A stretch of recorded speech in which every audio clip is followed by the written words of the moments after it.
చాలాసార్లు మనం వివరాలు ఎక్కువ మాట్లాడుకుంటూ ఉంటాం. వివరాలు ఎన్ని మాట్లాడినా దాని సారం ఏమిటి అనేదే ముఖ్యం. మనం చాలాసార్లు వర్ణిస్తూ ఉంటాం. ఎంత వర్ణించినా అసలు విషయం ఏమిటి అనేది చాలా ముఖ్యం. కాబట్టి ఈ కొద్ది సమయంలో నేను చెప్పాలనుకునేవి చెప్పే ప్రయత్నం చేస్తాను. ఎందువల్లంటే మనం ఈరోజు ఉన్న పరిస్థితి, ఈ సమావేశం జరుగుతున్న సందర్భము బహుశా భారత విప్లవోద్యమంలో చాలా చాలా అరుదైన దుఃఖకరమైన సందర్భం ఇది.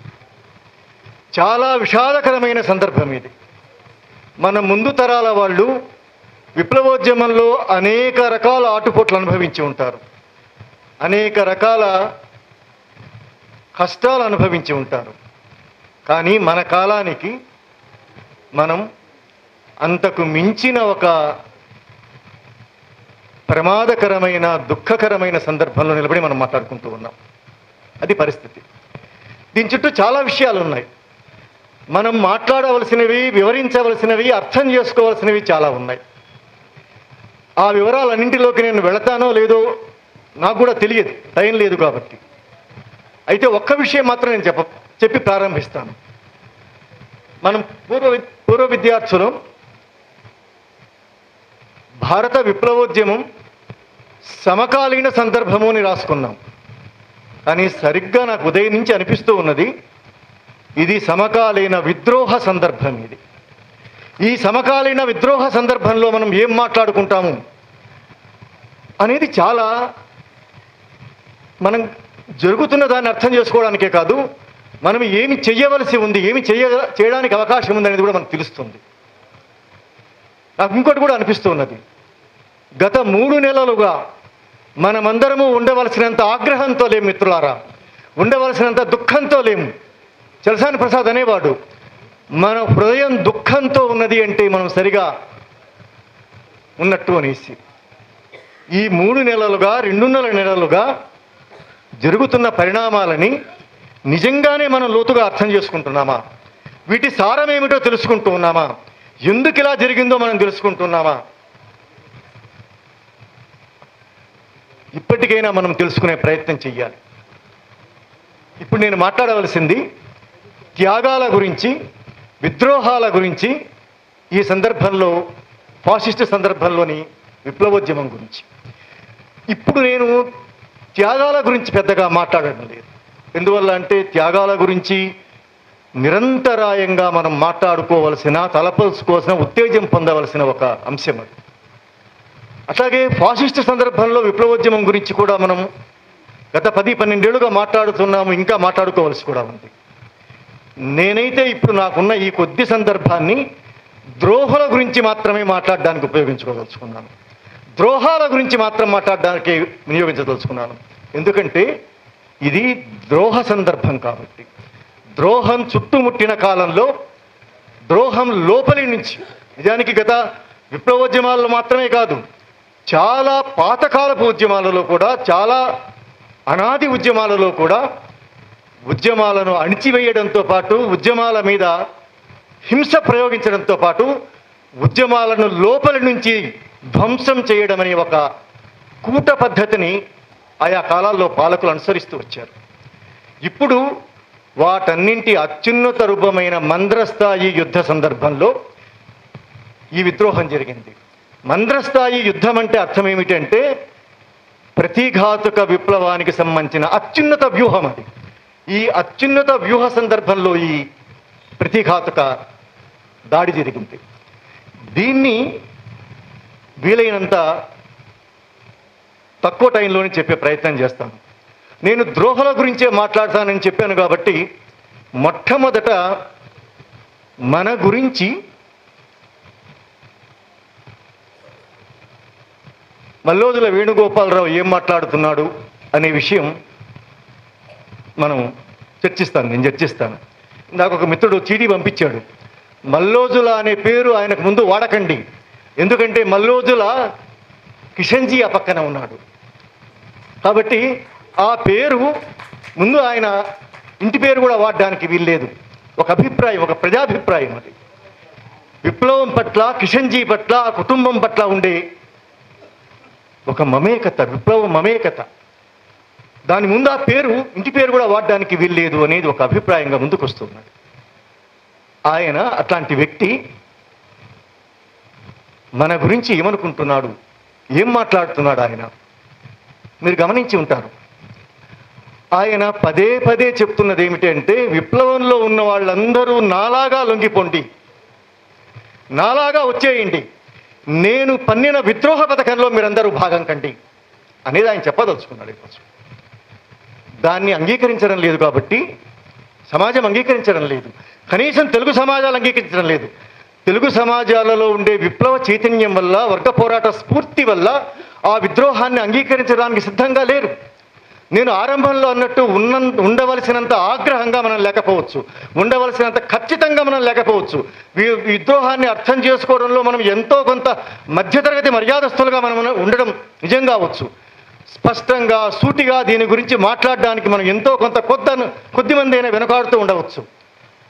సాధారణంగా చెప్పాలి అంటే ఈ విద్రోహాన్ని భారత సమాజము, ముఖ్యంగా తెలుగు సమాజాలు అంగీకరించడం లేదు కాబట్టి ఆయన ఎంత ఆగ్రహంతో ఉన్నాడంటే, మీకు విప్లవం గురించి తెలియదు అని ఆయన చెప్తూ ఉన్నాడు. మీకు విప్లవం అర్థం కాదు.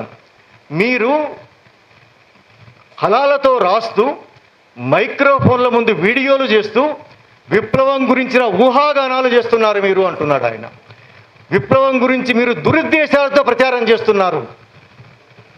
చూడండి, ఒకప్పటి అధినాయకుడు, ఆయన రచనల కోసం మనం ఎదురు చూశాం. ఆయన ఏదైనా పనులు ఆదేశిస్తాడేమని మనం ఎదురు చూశాం. అట్లాంటి మనిషి మనకు ఈరోజు విప్లవం తెలియదంటున్నాడు. అది చదివినప్పటి నుంచి నాకు ఒకటి గుర్తుకొస్తూ ఉన్నది. మీ అందరి అనుభవంలో కూడా ఉంటుంది, నా అనుభవంలో కూడా ఉన్నది. ఏమిటంటే, పదే పదే మనం అరెస్టులైనప్పుడు, ఎన్ఐఏ విచారణలకు గురైనప్పుడు మన మీద ఎన్ఐఏ అధికారుల ఆగ్రహం ఏమిటంటే, మీరు విప్లవాన్ని అన్ని స్థలకాలాలలో, అన్ని ఆటుపట్టులో మీరు అర్థం చేసుకొని ప్రాపగాండా చేస్తున్నారు నక్సలైట్లకు, మావోయిస్టులకు. అంటే వాళ్ళు మనం విప్లవాన్ని అర్థం చేసుకున్నామని ఎన్ఐఏ అధికారులు అనుకున్నారు. విప్లవాన్ని మనం సరిగా ప్రచారం చేస్తున్నారని వాళ్ళు భయపడ్డారు. విప్లవం గురించి మీరు ప్రజలకు అర్థమయ్యేలాగా చెప్తున్నారు. మీరు అర్థం చేసుకోవడమే కాదు, అర్థం చేసుకునే ప్రజలకు తెలియజేస్తున్నారు. ఇది ఎన్ఐఏ అధికారుల మన కంప్లైంట్ మన మీద. కానీ ఒకప్పటి అధినాయకుడు మన మీద చేస్తున్న ఆరోపణ ఏమిటంటే, మీకు విప్లవం అర్థం కాలేదు. హైదరాబాదులో ఆయన ఎవరు, వాసుదేవరావు చెప్పాడు, హైదరాబాద్లో కూర్చొని మీరే విప్లవం మాట్లాడతారు. ఈ హైదరాబాద్లో వాళ్ళే కదా విప్లవం కోసం చాలా పనులు చేసింది. నువ్వు చేయించింది ఈ హైదరాబాద్లో వాళ్ళతోటే కదా, ఈ నగరాల్లో వాళ్ళతోటే కదా, ఈ గ్రామాల్లో వాళ్ళతోటే కదా. ఈ రచయితలతో, బుద్ధిజీవులతో, సాంస్కృతిక కళాకారులతో, నీ అభిమానులతో, నేను ప్రేమించే వాళ్ళతో ఎన్నెన్నో పనులు చేయించి ఈరోజు వాళ్ళకు విప్లవం ఏమీ అర్థం కాలేదని నువ్వు చెప్తున్నావంటే, నీకంటే పోలీసు అధికారులు, ఎన్ఐఏ అధికారులు చాలా మెరుగైన అంచనా ఉంది కదా విప్లవం గురించి. ఎందుకు ఈ పని చేస్తున్నారో తెలుసా మిత్రులారా? అణిచివేత అనేది భౌతిక హింసలో మాత్రమే ఉండదు. అణిచివేత అనేది మనల్ని భయపెట్టడం మాత్రం ఉండదు. అణిచివేత అనేది మన నైతిక శక్తిని ధ్వంసం చేయడానికి ప్రయత్నం చేస్తారు. వాళ్ళు ఈరోజు లొంగుబాటుకు గురైన వాళ్ళు మన మీద, మనందరి మీద, ఈ సమాజం మీద ఫాసిజం ఎట్లాగా అయితే మన నైతిక ధృతిని ధ్వంసం చేయడం కోసం ప్రయత్నం చేస్తూ ఉన్నదో, లొంగిపోయిన వాళ్ళు మన నైతిక శక్తిని దెబ్బతీయడం కోసం ప్రయత్నం చేస్తూ ఉన్నారు మిత్రులారా. ఈరోజు ఇక్కడ నిలబడి మాట్లాడడానికి, అమరవీరుల గురించి మాట్లాడడానికి, విప్లవం గురించి మాట్లాడడానికి మనం వెనకడుగు వేయవలసిన, ఇంతవరకు మనం అనేక రకాల కుట్ర కేసులు ఎదుర్కొన్నాం, జైళ్ల పాలయ్యాం, ఇప్పటికీ జైళ్లలో ఉన్నారు, ఎన్నో రకాల హింసలు, విచారణలు ఎన్నో ఎదుర్కొన్నాం. భయపడ్డామేమో కానీ ఎప్పుడైనా సరే సగటు మనుషులం కాబట్టి రక్తమాంసాలు ఉన్న వాళ్ళం కాబట్టి భయపడ్డామేమో కానీ మనం ఎప్పుడు మన నైతిక శక్తిని కోల్పోలేదు. నైతికంగా విప్లవం గురించి మాట్లాడడానికి మనం ఎప్పుడు వెనుకడుగు వేయలేదు. కానీ ఈ ద్రోహులు ఈరోజు మేము చచ్చిపోతే ఎర్ర జెండాలతో ఊరేగించాలనుకుంటున్నారా అని ప్రశ్నిస్తూ ఉన్నారు. చూడండి, ఇన్నేళ్ల పాటు ఆయన నాయకత్వం వహించాడు కదా, వాసుదేవరావు, కొన్ని వందల శవాలను మనం తీసుకొచ్చాం కదా, వందల మంది అమరవీరులు స్మరించుకుంటూ మీటింగులు పెట్టాం కదా, వాళ్ళ గురించి కవిత్వాలు అల్లాము, పాటలు పాడాము, ప్రసంగాలు చేశాము. నీవు అప్పుడు కూడా ఇదే అభిప్రాయంతో ఉన్నావా అని ఆయన్ని మనం ప్రశ్నించవలసిన అవసరం ఉంది. ఈరోజు శత్రు శిబిరంలో చేరి పోలీసుల దగ్గర కూర్చొని మా శవాలను ఎర్ర జెండాలతో ఊరేగించాలనుకుని మేము బయటికి వస్తూ ఉంటే మీరు ప్రశ్నిస్తున్నారా? మేము విప్లవంలో చచ్చిపోవాలని మీరు కోరుకుంటున్నారా అనే వాదన చేస్తున్నాడు కదా. ఆయన మనం అడగవలసింది ఏమిటి అంటే, 30 ఏళ్ల పాటు నీవు ఈ చచ్చిపోయిన అమరవీరులందరి సందర్భంలో మేము చేసిన పనులన్నింటి విషయంలో నువ్వు ఈరోజు ఎట్లా అనుకున్నావా, ఆ రోజు కూడా అట్లాగే అనుకున్నావా అన్న ప్రశ్న ఆయనకు వేయవలసిన అవసరం ఉంది. అంటే ఫాసిజము, అణచివేత, భయపెట్టడంతో మాత్రమే ఆగదది. మనం మాట్లాడడానికి వెనుకంజ వేసేలాగా చేస్తుంది. నాకేమీ అర్హత ఉంది వాళ్ళ గురించి మాట్లాడడానికి? వాళ్ళు చాలా ఏళ్ళు కష్టపడ్డారు కదా, నిజమే. తప్పనిసరిగా అక్టోబర్ 21వ తేదీ కంటే ముందు, బహుశా ఈ ఏడాది 1వ తేదీ కంటే ముందటి దాకా, లేకపోతే సూరజ్కుండ్ అణచివేత పథకంలో రాజ్యంతో కుమ్మక్కయ్యేంత దానికంటే ముందు దాకా వాళ్ళు అద్భుతమైన మనుషులే. అందుకు కదా మనం వాళ్ళ రచనల కోసం ఎదురు చూసింది, వాళ్ళ పనుల కోసం మనం ఎదురు చూసింది. విప్లవం చేస్తున్నారని కదా మనం గౌరవించింది. నిస్సందేహంగా మనందరికంటే, ముఖ్యంగా నాకంటే చాలా త్యాగపూరితమైన జీవితం గడిపారు కాబట్టి గౌరవించాం. కానీ నువ్వు శత్రువుతో చేయి కలిపావు కదా, శత్రువుతో చేయి కలిపి శత్రు శిబిరంలో ఉండి ఈరోజు విప్లవాన్ని ప్రేమిస్తున్న వాళ్ళు, విప్లవం కోసం ఆరాటపడుతున్న వాళ్ళు, విప్లవోద్యమం కోసం దుఃఖపడుతున్న వాళ్లను ప్రశ్నించే నైతికత నీకేమున్నది? అసలు నీవు మా నైతికతని ప్రశ్నిస్తూ ఉన్నావు. మాకేమి అర్హత ఉంది అనేసి, మాకేం అర్థమైంది అంటున్నావు కదా. నీకేమన్నా అర్థమైంది అసలు? 40 ఏళ్ల పాటు విప్లవోద్యమంలో ఉండి, 40 ఏళ్ల పాటు విప్లవం గురించి అనేక రచనలు చేసి, అనేక సూత్రీకరణలు చేసి, అనేక రకాల ఉత్తేజకరితమైనటువంటి విషయాలు చెప్పి, చివరికి నీకు విప్లవం అర్థమైంది ఇదేనా? కాబట్టి విప్లవాన్ని ఎవరు అర్థం చేసుకుంటారు? ఎప్పుడు విప్లవం అర్థమవుతుంది? ఎప్పుడు విప్లవం అర్థం కాకుండా పోతుంది? ఇది చాలా ముఖ్యమైన విషయం. నిస్సందేహంగా నేనేమంటున్నానంటే, నీవు లొంగిపోయావు కాబట్టి, ఆత్మ సమర్పణ చేసావు కాబట్టి, శత్రువు దగ్గర నీవు ఆయుధాలు ఇచ్చి మోకరిల్లావు కాబట్టి నీకు విప్లవం అర్థం కాకుండా పోయింది. నీకు విప్లవం అర్థం కాకుండా పోయింది కాబట్టి మిగతా వాళ్ళు ఎవరికి విప్లవం అర్థం కాకుండా పోయిందనేసి ఆరోపిస్తూ ఉన్నామని నేను చెప్పదలుచుకున్నాను. ఇది వీళ్ళిద్దరి గురించి. ఇంకొక మనిషి గురించే మనం మాట్లాడుకోవాలి. నేను మొదటిసారి మాట్లాడుతూ ఉన్నాను ఇంకొక మనిషి గురించి. నరసింహారెడ్డి అనబడే ఒక మాజీ మావోయిస్ట్ 6 ఏళ్ల కిందో 7 ఏళ్ల కిందో ఆయన తోక ముడిచి ఇంటికి వచ్చేసాడు. విప్లవంలో నుంచి బయటికి రావడానికి ఎవరికైనా వాళ్ళ సొంత ఇష్టం అది. విప్లవంలోకి వెళ్ళడానికైనా తిరిగి రావడానికైనా అది వాళ్ళ ఇష్టం, వాళ్ళ స్వచ్ఛంద నిర్ణయం అది. వచ్చాక ఏం చేశారు అనే దాన్ని బట్టి కూడా ఒక వైఖరి ఉంటుంది. కానీ రావడం పట్టనే మనకు అభ్యంతరం లేదు. మన సంఘాలలోకి మనం స్వచ్ఛందంగా మనం వచ్చాం. మనం ఎంచుకున్న పనులు మనంతగా మనం ఎంచుకున్నాం. ఈ పనులు మనం ఈరోజు చేస్తామో, రేపు చేస్తామో, ఎల్లుండి చేయడం మానేస్తామో, మన స్వచ్ఛందమైన మన ఎంపిక. సమస్య అది కాదు. వచ్చావు కదా, వచ్చి ఇన్నేళ్ల పాటు భారతదేశంలో పెట్టుబడిదారీ సమాజ ఉత్పత్తి సంబంధాలు వచ్చాయని చెప్పావు, మావోయిస్టు పంథా తప్పు అని చెప్పావు. ఇంతకు వచ్చి నీవు ఇన్నేళ్ల పాటు ఏమి చేశావు? ఇన్నేళ్ల పాటు నువ్వు కనీసం ఒక్క మనిషినైనా సరే నీ ఆలోచనలకు అనుగుణంగా, నీ పంథాకు అనుగుణంగా ఒక్క మనిషిని మలిచి, ఒక్క పోరాటం చేసి, ఒక సమస్యని ఎత్తిపట్టి, ఒక్కసారి ప్రభుత్వానికి వ్యతిరేకంగా మాట్లాడి, రాజ్యానికి వ్యతిరేకంగా ఒక్కసారి మాట్లాడి ఏదైనా ఉన్నదా? ఇది లేదు కదా. నీవు ఈరోజు ప్రజా సంఘాలకు మాట్లాడే అర్హత లేదు అంటూ ఆయన చాలా నేరుగా చెప్పాడు. వీళ్ళకంటే కూడా ఇంకా నేరుగా చెప్పాడు. వీళ్ళకి అర్హత ఎక్కడుంది? క్రమశిక్షణ ఉందా ఈ సంఘాలకు అనేసి. ఆశ్చర్యకరమైన విషయం మిత్రులారా, మన సంఘాల క్రమశిక్షణ గురించి, మన క్రమశిక్షణ గురించి, మన సంఘాలలో మన క్రమశిక్షణాయుతమైన మన ఆచరణ గురించి లొంగిపోయి సాగిలపడి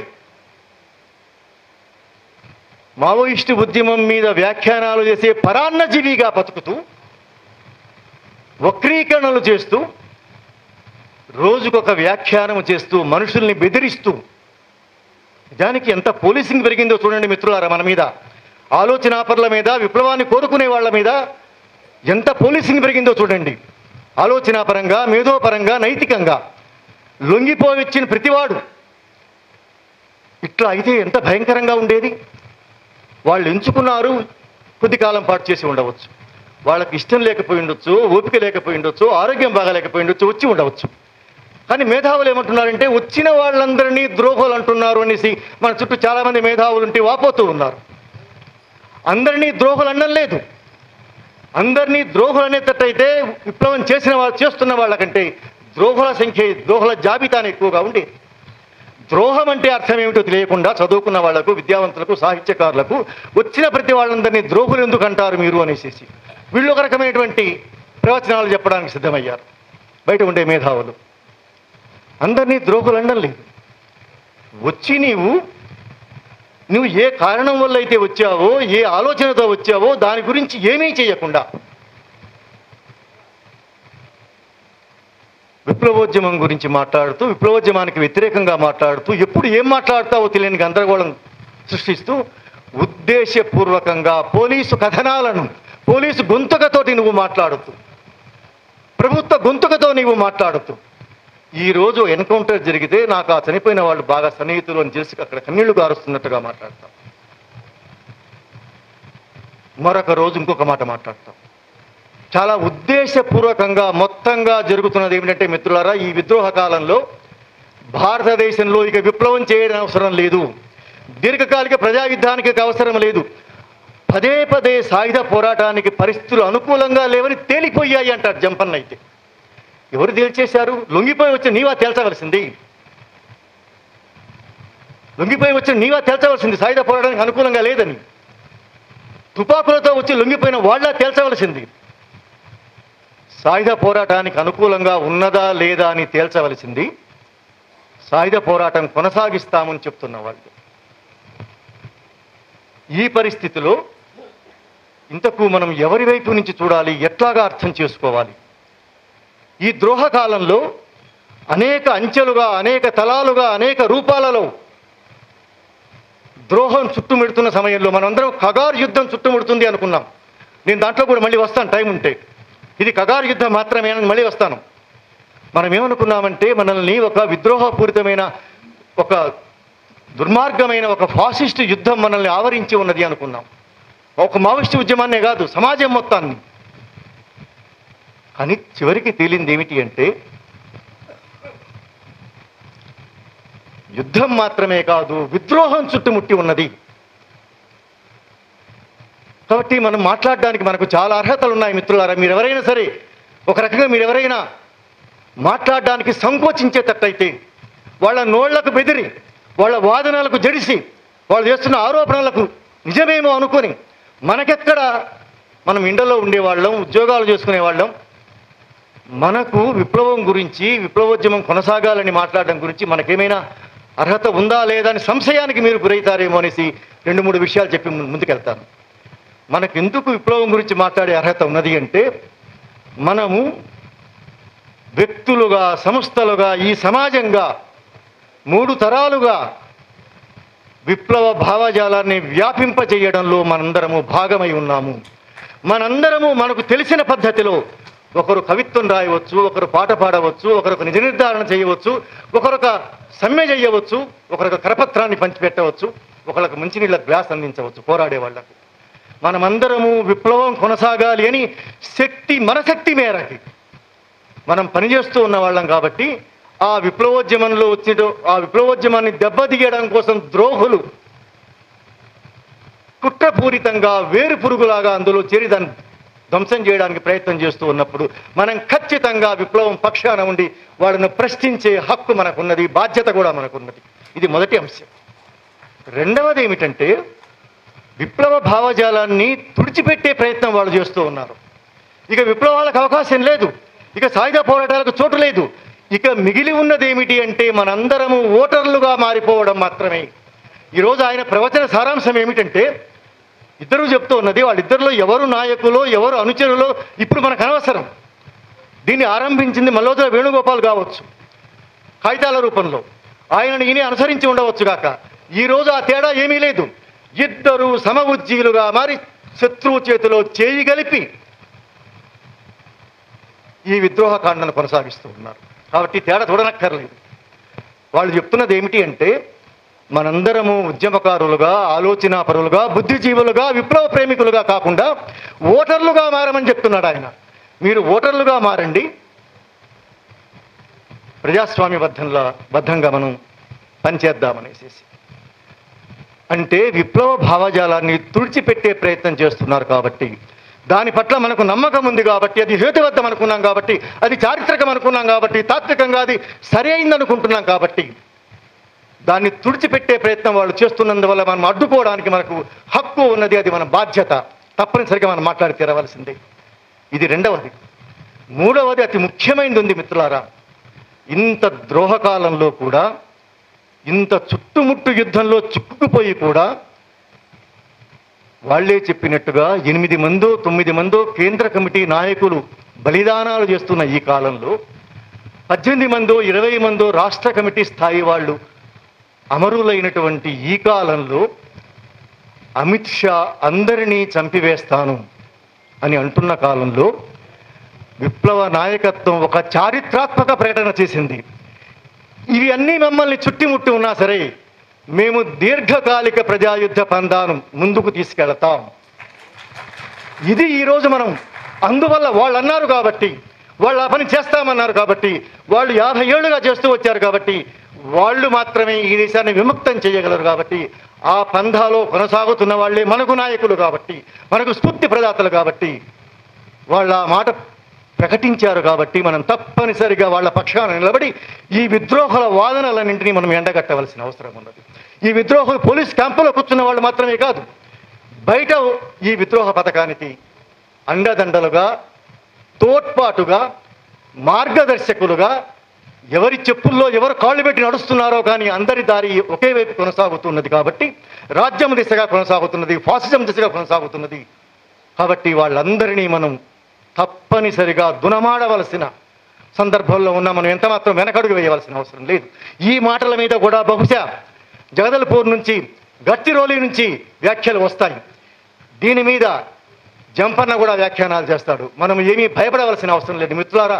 మనమందరము భావజాల రంగంలో వర్గ పోరాటానికి మనం కట్టుబడి ఉన్నవాళ్ళం. ఇందాక కామ్రేడ్ చెప్పాడు, మన సీనియర్ కామ్రేడ్, మనం భావజాల రంగంలో పనిచేయవలసిన అవసరం ఉంది అనేసి.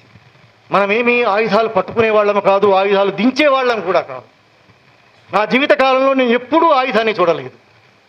ఆయుధము ఒక పనిముట్టు కాదు, ఆయుధం ఒక తాత్విక భావన, ఆయుధం ఒక చరిత్ర నియమం, సాయుధ పోరాటం ఒక చరిత్ర పురోగామి అంశం. అది దాని పట్ల మనకు రాజకీయంగా, తాత్వికంగా మనము ఏకీభావంతో ఇంతకాలం ఉన్నాం కాబట్టి, ఇక ముందు కూడా ఉండవలసిన అవసరం ఉంది కాబట్టి, అదే చారిత్రక సత్యం కాబట్టి దాన్ని కొనసాగిస్తామని ఇంత విద్రోహ యుద్ధకాలంలో కూడా నాయకత్వం ప్రకటించింది కాబట్టి, అందువల్ల మనం తప్పనిసరిగా విద్రోహాలకు వ్యతిరేకంగా త్యాగాలను ఎత్తిపట్టవలసిన అవసరం ఉంది. అందువల్ల మనం ఈ ఫాసిస్టు సందర్భంలో విప్లవోద్యమ భవితవ్యాన్ని తీర్చిదిద్దడం కోసం బహుశా వాళ్ళు ఎంతమంది, ఇంకెంతమంది ఎన్ని బలిదానాలు చేస్తారో, ఈ కగారు యుద్ధంలో ఇంకెంతమంది ఎంత నెత్తురు చిందిస్తారో, మనం అన్నీ చెయ్యలేకపోవచ్చు, మనం అంత చేయగల వాళ్ళం కూడా కాదు. ఇన్నేళ్ల పాటు ఏమి చేశామో, ఇన్నేళ్ల పాటు ఏ మాట సహాయము, ఏ ఆలోచన సహాయము చేసి ఆ ఉద్యమానికి అండగా, రక్షణగా, తోడ్పాటుగా, ప్రేమాస్పదంగా, హృదయపూర్వకంగా మనం ఉన్నాము. మనం అట్లాగా ఉండి తీరాలి అంటే ఇప్పుడు మనం ఎదుర్కోవలసింది ఫాసిస్టు రాజ్యంతో పాటుగా, కగారు యుద్ధంతో పాటుగా విద్రోహాన్ని కూడా మనం ఎదుర్కోవాల్సిన అవసరం ఉన్నది. ఎందుకంటే ఇది, మళ్ళీ చెప్తున్నాను, ఇది విద్రోహ సందర్భం కాబట్టి. ఇంతకు ఈ విద్రోహ సారం ఏమిటి? ఈ విద్రోహ స్వభావం ఏమిటి? మనం నిజంగానే త్యాగం గురించి మాట్లాడుకొని చాలాసార్లు మాట్లాడుకున్నాం. మనకు టైం ఇప్పుడు మాట్లాడుకోలేకపోయాం. ఈ త్యాగానికి ఉన్న స్వభావం ఏమిటి? ఎందుకు ఇంతమంది బలిదానాలు చేస్తున్నారు? హిడిమ, పొద్దున లక్ష్మణ్ గారు చాలా చెప్పారు కాబట్టి నేను మాట్లాడబోను, టైం లేదు కాబట్టి. హిడిమ ఎట్లాంటి చారిత్రక వీరుడంటే,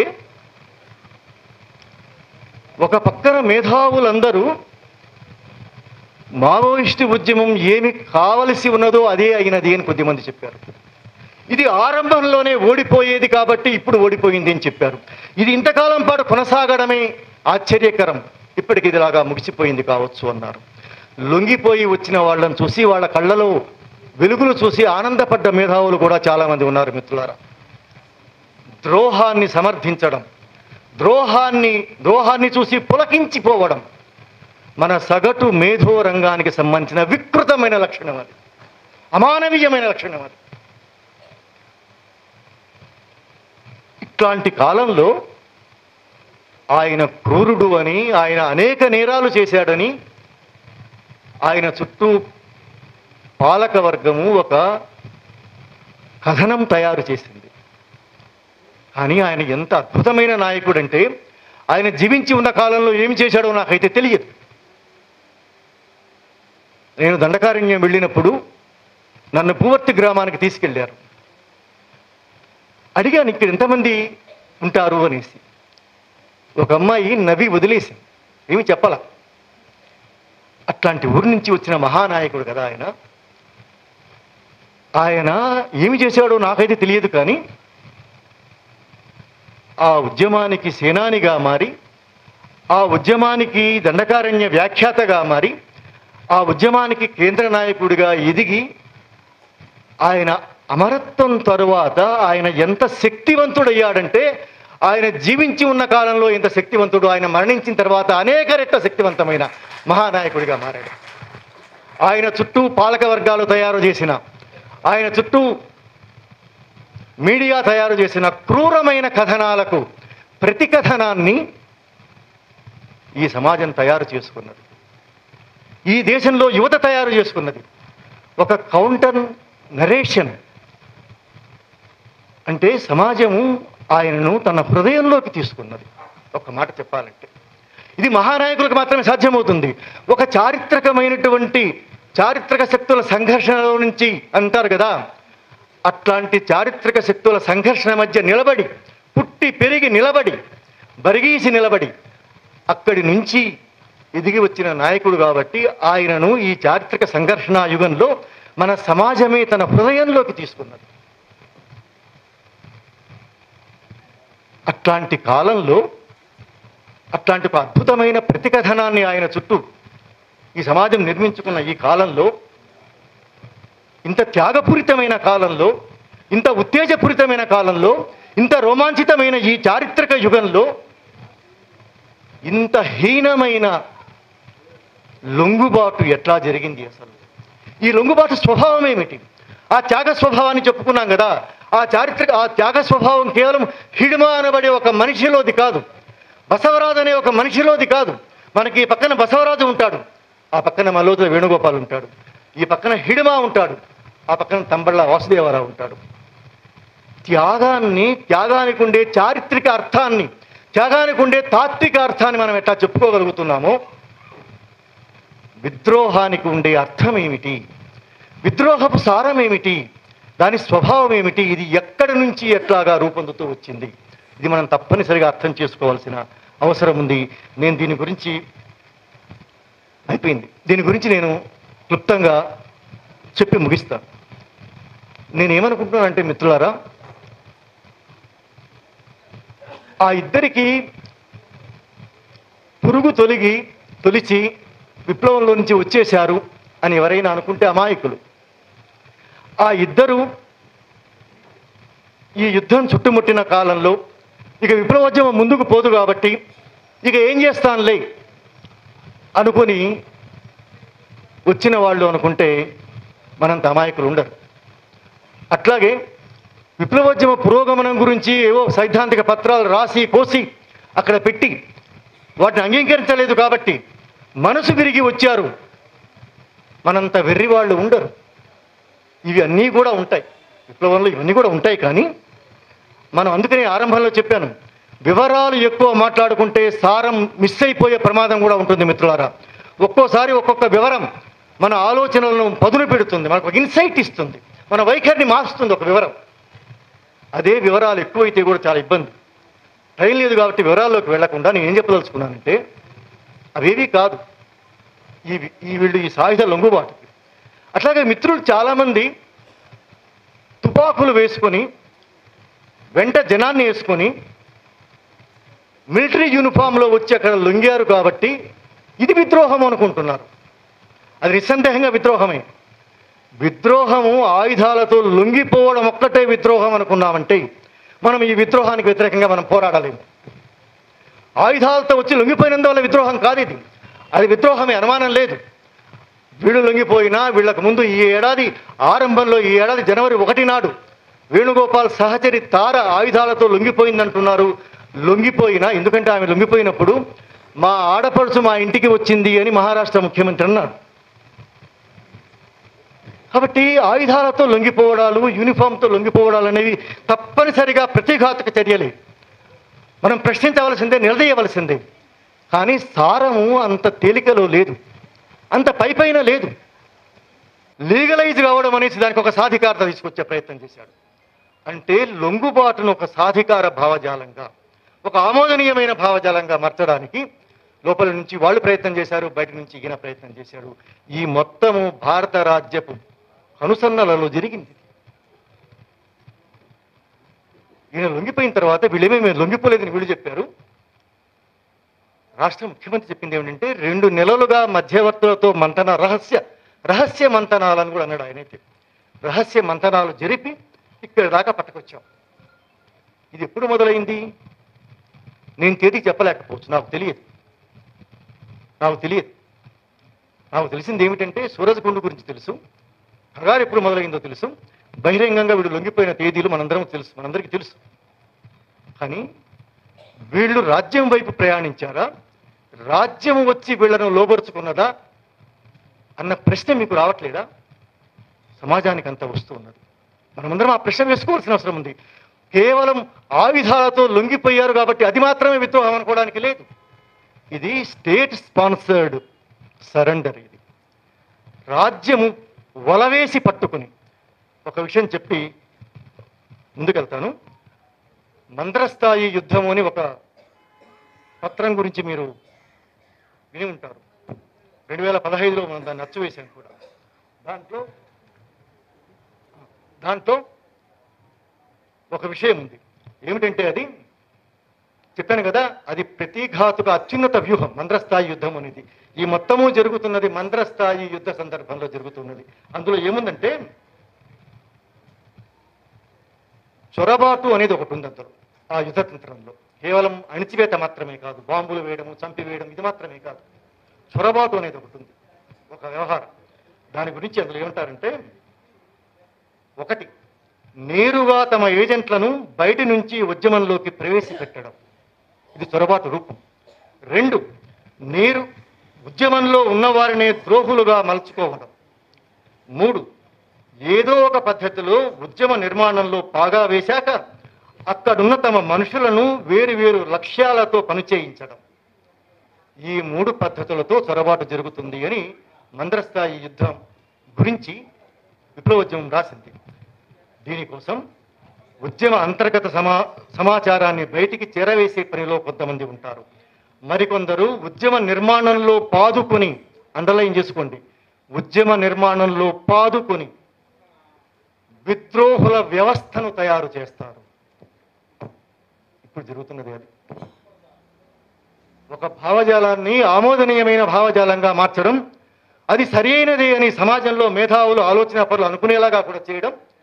ఇంత యుద్ధం చుట్టుముట్టిన తర్వాత, అక్కడ లక్షల సైనిక బలగాలు మోహరించిన తర్వాత, ప్రతిరోజు వెంటాడుతున్న తర్వాత, రాత్రింబౌళ్ళు తీరిక లేకుండా పరిగెత్తవలసిన పరిస్థితి వచ్చిన తర్వాత పాపం లొంగిపోక ఏం చేస్తారు?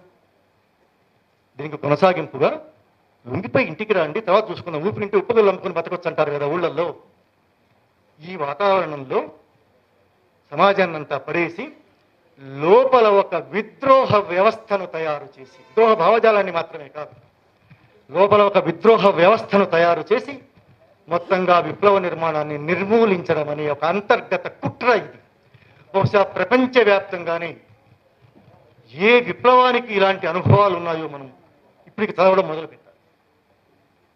ఇంత నిశితంగా మనం చెప్పగలమా? తడబాటు అవసరం ఉందా మనకేమైనా? ఇక్కడ సంకోచం ఏమైనా ఉండవలసిన అవసరం ఉందా?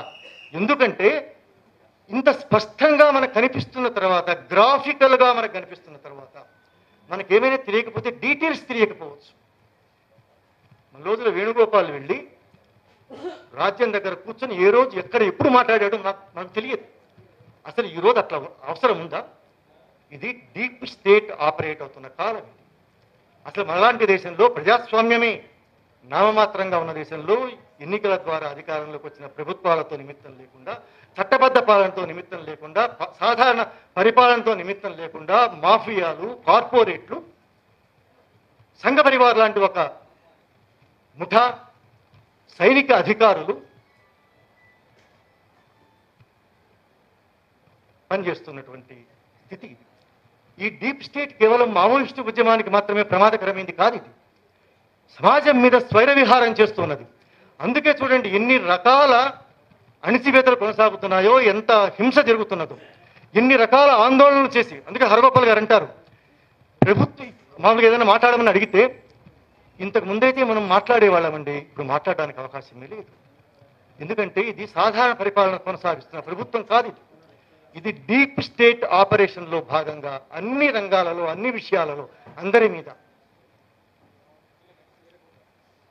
కాబట్టి ఈ డీప్ స్టేట్ ఆపరేట్ అయ్యి మావోయిస్టు ఉద్యమాన్ని దెబ్బతీయడం కోసం బయట నుంచి ఏమి చేసినా అది కాదు, బహుశా చచ్చిపోతారు కావచ్చు మనుషులు. ప్రధాన కార్యదర్శి మన బసవరాజు లాంటి వాళ్ళ దగ్గర నుంచి అద్భుతమైనటువంటి నాయకులు, మనల్ని ప్రేమించే ప్రజలు, అసలు విప్లవంతో సంబంధం లేని ప్రజలు చచ్చిపోవచ్చుగా. ఉద్యమం అయితే ఆగిపోదు. దాన్ని నిర్మూలించడానికి ఎత్తుకున్నటువంటి ఒక కుట్రపూరితమైన రాజ్య ప్రేరిత స్టేట్ స్పాన్సర్డ్ విద్రోహం ఇది. దీనికి వ్యతిరేకంగా మనం ఖచ్చితంగా మాట్లాడగలమా లేదా? మిత్రులారా, మీ అందరికీ నా విజ్ఞప్తి ఏమిటంటే, ఈ విషయం మాట్లాడడానికి ఇంకా మనకేమైనా సంకోచం ఉన్నదా? ఇంకా మనకేమైనా వివరాలు తెలియవలసిన అవసరం ఉందా? ఇంకా మనం ఏమైనా అంతర్మథనానికి గురి కావాల్సిన అవసరం ఉందా? ఇది మావోయిస్టు ఉద్యమాన్ని నిర్మూలించడం కోసం మాత్రమే కాదు, దండకారణ్యాన్ని, ఆదివాసీ ప్రాంతాలను కార్పొరేట్లకు అప్పగించడం అనే మెడ మీద కత్తి లాంటి ఒక ఒత్తిడి భారత ప్రభుత్వం మీద ఉన్నది. ఎందుకంటే మనల్ని పరిపాలిస్తున్నది ఎన్నికలు ఎన్నుకున్న వాళ్ళు కాదు. ఇందాక ఇది పైన డీప్ స్టేట్ అని కార్పొరేట్ మాఫియా ఈరోజు మనల్ని పరిపాలిస్తూ ఉన్నది. లోపల కానీ పైన కానీ వాళ్ళదే పెత్తనం. వాళ్ళ కోసం ఇంత హింస జరుగుతున్నది. కాబట్టి దాన్ని అర్థం చేసుకుని దానికి వ్యతిరేకంగా నిస్సంకోచంగా, తడబాటు లేకుండా మీరందరూ ఈ ద్రోహకాలంలో ద్రోహానికి వ్యతిరేకంగా త్యాగపూరితమైన చరిత్ర ముందుకు పోవడానికి మీరందరూ దోహదం చేస్తారని కోరుకుంటూ ముగిస్తున్నాను.